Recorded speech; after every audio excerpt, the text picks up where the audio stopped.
በሌሊቱ ክፍለ ጊዜ ተኝቶ ሚስቱም ከጎኑ ተኝታ በነበረበት ሰዓት ላይ አንድ ስልክ ተደወለበት በሱ ላይ ማለት ነው። እሱም ቀና ብሎ ተመለከተውና ነገር ግን የማያውቀው ስልክ ስለነበረና ሚስቱም ተኝታ ስለነበረ ሊረብሻት ስላልፈለገ ትኩረት ሳይሰጠው ስልኩን ዘግቶት በድጋሚ ተኛ። ነገር ግን በድጋሚ ያ ስልክም ተደወለበት ብዙም ሳይቆይ ማለት ነው። በዛ ሰዓት በጣም አስፈላጊ ስልክ ሊሆን ይችላል ብሎ ከማሰብ አንፃር ቀና አለና ስልኩን አነሳው። ስልኩንም አንስቶ ሚስቱን ላለመረበሽ ድምጹን በጣም ዝቅ ባደረገ መልኩ ሄሎ አለ። በሰዓቱ ሄሎ ስትለው ሴት መሆኗን አወቀና ማን ልበል ምን ፈልገሽ ነው አላት። እሷም ሄሎ አህመድ ስትለው ደነገጠ። ስሜን የምታውቅ ሴት በሌሊቱ ማን ልትሆን ትችላለች በማለት ቀና አለና አቤት ለበይክ ማን ልበል አለ። ከዛ በኋላ ግን ሚስቱ ከጎኑ ስለነበረችና ተኝታ ስለነበረ ሴት ስለደወለች እንዳትረበሽ ሚስቱ ብሎ ቀስ ብሎ ወጣ ከቤቱ ማለት ነው። ከዛም ከቤቱ ወጥቶ ማን ልበል ብሎ ጠየቃት። እሷም ከዚህ በፊት በጣም የምትወዳት የሆነች አንዲት ሴት አለች ረስተሃታል እንዴ በማለት ጠየቀችው። ነገር ግን እሱ ሊያስታውሳት በፍጹም አልቻለም። በድጋሚ ስሟን ጠየቃት።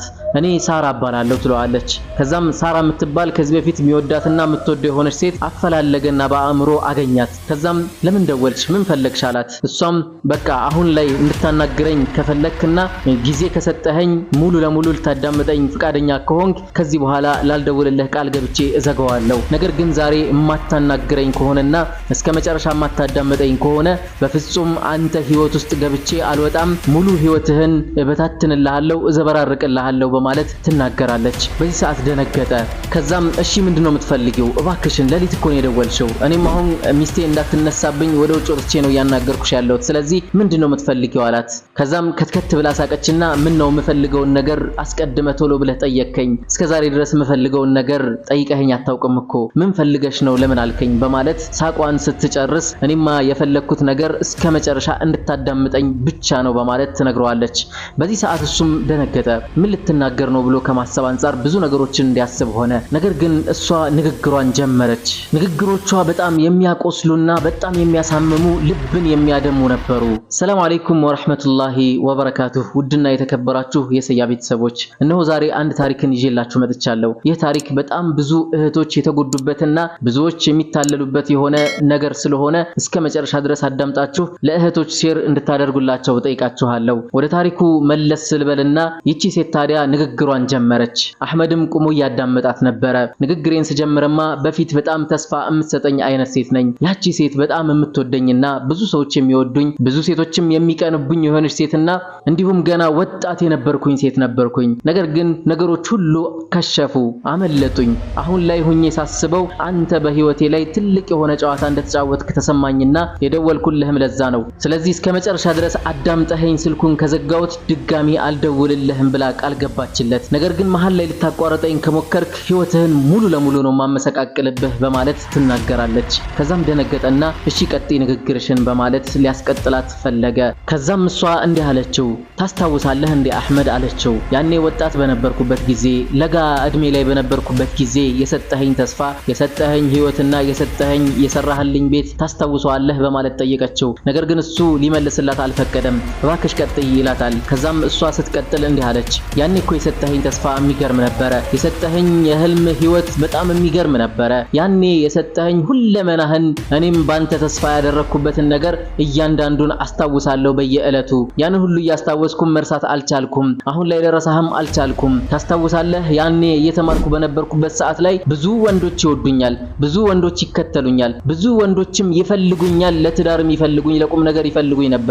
ነገር ግን አንተ ከነሱ ባስ ብለህ መጥተህ በጣም እንደምትወደኝ በጣም እንደምታፈቅረኝና በጣም እንደምታከብረኝ እንዲሁም ካለኔ ህይወት እንደሌለ ትነግረኝ ነበር በየዕለቱ። በጣም ብዙ የህልም ህይወቶችን አሳይተኸኛል። የኔ ፍቅር እያልክ በቀን ውስጥ ብቻ ከ10 ጊዜ በላይ ትጠራኝ ነበረ። ሁሉ ጊዜ ትደውልልኝ ነበረ። እኔ ጋር ለመገናኘትም ምንም ምክንያት ምንም ነገር ሊያግድህ አይችልም ነበረ። ያን ሁሉ ነገር ስመለከትም እንዳምናህ አድርገኸኝ ነበረ። እኔ መጀመሪያውንም ወንድን አላምንም ነበር። ነገር ግን አንተ ከሁሉም ተለይተህ ነገሮችን ገፋ አድርገህ ወደኔ ስለመጣህ እንዳምናህ አድርገኸኝ ነበር። የኔ ፍቅር ትለኛለህ፣ የኔ ማር ትለኛለህ፣ የኔ ጨረቃ ትለኛለህ፣ የኔ ኮከብ ትለኛለህ። ሁሉም እዚሽ ምድር ላይ አንተ የምትወዳቸው በጠቅላላ ምሳሌ ሰተህባቸው እኔን ትጠራኝ ነበር በነዛ ነገር ግን ይሄን ሁሉ ፍቅር እየሰጠኸኝ በነበረበት ሰዓት እንኳን ወደ አንተ ልጠጋ አልፈለኩም ነበር። ምክንያቱም አሁን ላይ ያለውን ነገር መጋፈጥ እንደማልችል ያኔ ስለተረዳሁት። ነገር ግን በሆነ ሰዓት ላይ ከትምህርትም ስወጣ ካላንቺ ህይወት የለኝም ካንቺ መለየትም አልፈልግም ስትለኝ ያኔ ጥያቄን ጠይቄህ ነበር። የጠየቅኩህም ጥያቄ ይህ ነበር። ከዚህ በኋላ አንተ ጋር ብኖርና አንተ ጋር አብሬ እየቀጠልኩ ባለሁበት ሰዓት የሆነ ችግር የሆነ አንተ ማትችለው እንኳን ቢሆንም ችግር ቢፈጠር በመሃላችን እንለያያለን ወይ ብዬ ጠይቄህ ነበር።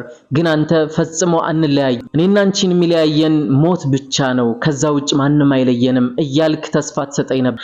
ያኔም ደስተኛ ሆንኩኝ፣ አመንኩ። ምንም ነገር እንደማይለያየንም አወቅኩ። በጣም ተጠጋው፣ ህይወቴን ሙሉ ላንተ ሰጠው፣ አስረከብኩ። ልቤን ሙሉ ለሙሉ እንድትቆጣጠረው ፈቀድኩልህ፣ ማንነቴንም ሰጠው። ነገር ግን አንተ በምላሹ ያደረከኝን ነገር እስኪ አስተውለው በማለት ትነግረዋለች። ከዚህም ቀጠለችና እንዲህ አለችው። በሰዓቱ እኮ ገንዘብ ሳይኖረን የህልም ገንዘብን ሰጥተኛል፣ ቤት ሳይኖረን የህልም ቤትን ሰጥተኛል፣ ትዳር ሳይኖረን የህልም ትዳርን ሰጥተኛል፣ ቤተሰብ እንኳን ሳይኖረን የህልም ቤተሰብን አስጨብጠኸኝ። ነገር ግን ያ ሁሉ ነገር ህልም ብቻ እንደሆነ ሳስብ ውስጤ እየተጎዳ ነው ያለው በማለት ትናገራለች። ከዛም እሱ ከብዙ ማዳመጥና ብዙ ቆሞ ከመጠበቅ አንፃር እስኪ ቀጥይ ቶሎ ቶሎ በማለት ቁጭ ብሎ ማዳመጥ ጀመረ። ከዛም አሁንም ይሄንን ንግግር መስማት ማዳመጥ እንኳን ሰልችቷል አይደለ በማለት ትጠይቀዋለች። እባክሽን አሁን እኔ ውጭ ላይ ነው ያለሁት፣ ቁሜ ነበር እስከ ቁጭ ያልኩት አሁን ገና ነው በማለት ይነግራታል። ከዛም ቁጭ ብለህ ተረጋግተህ አዳምጠኝ፣ አልጨረስም፣ እስከ መጨረሻ ድረስ እንድታዳምጠኝና መጨረሻ ላይም እኔ መዝጋት ስፈልግ እንድትዘጋው ነው የምፈልገው በማለት ትነግረዋለች። እሺ ብሎ ተረጋጋ። የፈለከውን ነገር ሁሉ ካገኘህ በኋላ ግን ተቀየርክብኝ አህመድ። እኔ አንተን ብቻ አምኜ አንተን ብቻ ወደ ባንተ ብቻ ተስፋዬን ሰንቄና አንተ ጋር ብቻ መኖርን ፈልጌ እያለሁ ባለሁበት ሰዓት ላይ ያንን ደስታ ጊዜን፣ ያንን ወጣትነቴን፣ ያንን የአበባ ጊዜ፣ ያንን ደግሞ ሁሉም ሰዎች የሚፈልጉብኝና ሁሉም ሰዎች የሚሻሙብኝን ጊዜን አባከን። ሰዎችም ያንተ ብቻ መሆኔን እንዲያውቁ ካደረኩ በኋላና ሰዎች እኔን ከራቁ በኋላ ትተኸኝ ሄድክ፣ ሸሸኸኝ፣ አመለከኝ። ነገር ግን እኔ ከዛ ወዲህ ምን አይነት ቦታ ላይ እንዳለሁ እንኳን ዞር ብለህ አታይም፣ አትጠይም። ከዛ ወዲህ እያንዳንዱን ጊዜ ሳላለቅሳትም በእያንዳንዱ ጊዜ ሰው ይጠማኛል። ሰዎች ደግሞ አንድ ጊዜ አንተ ጋር መሆኔን ስላወቁ አይጠኝም። ከሰዎች መሃል ያለው ሰው ነገር ግን ሰዎች እኔን የማያዳምጡ እንዲሁም እኔን የማያከብሩ አይነት ሆነዋል። ሰዎች ሁሉ እኔን የሚፈልገኝ አይነት ሰው በአሁን ሰዓት የለም። ምክንያቱም አንተ ጋር የነበረኝን ፍቅርና አንተ ጋር የነበረኝን ቆይታ ሁሉም ያውቁታል። ያንተ ብቻ ነበር መስላቸው። አንተ ግን የሌላ ሴት ሆነሃል። በአሁን ሰዓት ያገባሃትን ሴት አክብረሃታል፣ ወደሃታል። እንዲሁም ከእንቅልፏ እንዳትነሳና እንዳትረበሽም ክብሯን ትጠብቅላታለህ። ነገር ግን ከዚህ በፊት ህይወቷን የቀጨኸውን ሴት ረስተሃታል። ያቺ ሴት ታዲያ በአሁን ሰዓት እጣ ፈንታዋ ምን ይመስልሃል በማለት ትጠይቋለች። እኔ ምን አውቃለሁ አንቺ ንገሪኝ እንጂ በማለት በተጨነቀ መንገድ ጥያቄ ይጠይቃታል እሱ ራሱ ማለት ነው። ከዛም እሷ ስትመልስለት ለመስማት እንኳን የሚከብድ ነበረ። አሁን ያለሁበት ሁኔታ በጣም ከባድ ነው። ህይወት ሙሉ ጨልሞብኛል፣ ስራም አጥቻለሁ፣ ማንነቴን ሁሉ ቀይሬያለሁ። የሚገርምህ ነገር ያኔ ኢማን ነበረኝ፣ ያኔ ጠንካራ ነበርኩኝ፣ ካንተ ጎን በመሆኔ ተከብሬ ነበር። አሁን ግን ሁሉም ሰው አዋርዶኛል። ያንቺ ባል ሊሆን የሚችል የሆነ ሰው ሌላ ሴት ይዘዋለች በማለት ሰዎች ያዋርዱኛል። ሰዎች ስራ ወጥቼ እንኳን እንድገባ እያደረጉኝ አይደለም።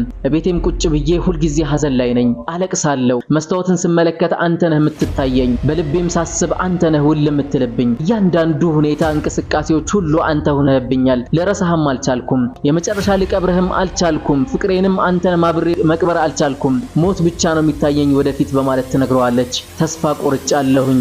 ያኔ ፍክት ብዬ የነበርኩኝ አበባ ነበርኩ። አሁን ግን ጦልግ ያለው እየደረኩ ነው ያለሁት። ይሄ ሁሉ ምክንያቱ ደግሞ አንተ ነህ። አጉል ተስፋ ሰጥተኸኛል፣ አጉል የሆነ ህይወትን አሳይተኸኛል። ያንን ነገር በማጣቴ ደግሞ አሁን ላይ ጭንቀት ውስጥ ነው ያለሁት። አሁንም ድረስ እያለቀስኩ ነው። ነገር ግን የመጨረሻው ጊዜ የደረሰ ስለመሰለኝ ደውዬልሃለሁ በማለት ትነግረዋለች። አሁን አንቺ ምን ላይ ሆነሽ ነው? በምን ሁኔታ ሆነሽ ነው እንደዚህ እያናገርሽኝ ያለሽው ብሎ ሲጠይቃት እሷም የመጨረሻ መልሷን እንዲህ በማለት ትመልስለታለች። የሚገርምህ ነገር ሱስ የተባሉ ነገሮችን ሁሉ ሞክሬያለሁኝ፣ ቀምሻለሁ። በሱሶችም ተደብቄ መኖርን ምርጫ አድርጌ ነበር፣ እሱም አልተሳካልኝም። ስለዚህ ራሴን ወደ ማጥፋት እየሄድኩ ነው በማለት ትነግረዋለች። ያን የደነገጠ እባክሽን አላት። በእኔ ምክንያት ራስሽን እንድታጠፊ አልፈልግም፣ የወደፊት ህይወቴ እንዲመሰቃቀልም አልፈልግም አላት።